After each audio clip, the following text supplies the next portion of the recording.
Shefi i zyres civile ndërkombëtare në Kosovë, Peter Fejt, tha sot se strategjia për integrimin e veriut të banuar me shumicë serbe është një proces që kërkon kohë dhe shumë përpjekje, por shpreu bindjen se ajo do të zbatohet. Zyra e zotit Fejt dhe qeveria e Kosovës paralajmëruan më herët gjatë këtij viti një strategji për veriun e vendit që parasheh organizimin e zgjedhjeve lokale në komunat veriore përfshirë edhe komunën e re në veriun e Mitrovicës dhe menjanimin e strukturave paralele. Strategjia paralajmëruar, e cila asnjëherë nuk është bërë krejt publike, është kundërshtuar nga Beogradi dhe përfaqësuesit e serbëve të veriut, të cilët kundërshtojnë ashpër pavarësinë e Kosovës dhe kanë paralajmëruar pengimin e zbatimit të kësaj strategjie. Agjencitë e lajmeve cituan sot edhe sekretarin e përgjithshëm të Kombeve të Bashkuara Ban Ki-moon të ketë shfaqur shqetësimin e tij për mundësinë e shtimit të tensionit në veri nëse pushteti në Prishtinë nuk e zbaton strategjinë e tij në mënyrë transparente dhe përmes dialogut me komunitetet lokale. Shefi i zyres civile ndërkombëtare Peter Fejt tha sot se zbatimi i kësaj strategjie kërkon kohë dhe durim.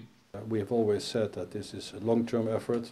It depends on local acceptance, but we have the municipal preparation team. E kemi thënë gjithnjë dhe kjo është një përpjekje afatgjatë që varet nga pranimi i saj në rrafshin lokal, tha zoti Fejt, duke nënvizuar se tashmë qeveria është duke ndërmarrë hapa drejt zbatimit të strategjisë. We would like to provide better services to the population in the north. Ne do të donim të ofrojmë shërbime më të mira për popullatën e veri dhe shpresojmë që popullatën e verit Kosovës të vlerësojë këtë dhe të ketë kontakte më të mira dhe qasje më të mirë për Bashkimin Evropian dhe komunitetin ndërkombëtar e tjetër, zoti Fejt. Strategjia e cila ende është në fazën e parë parasheh forcimin e sundimit të ligjit në atë pjesë.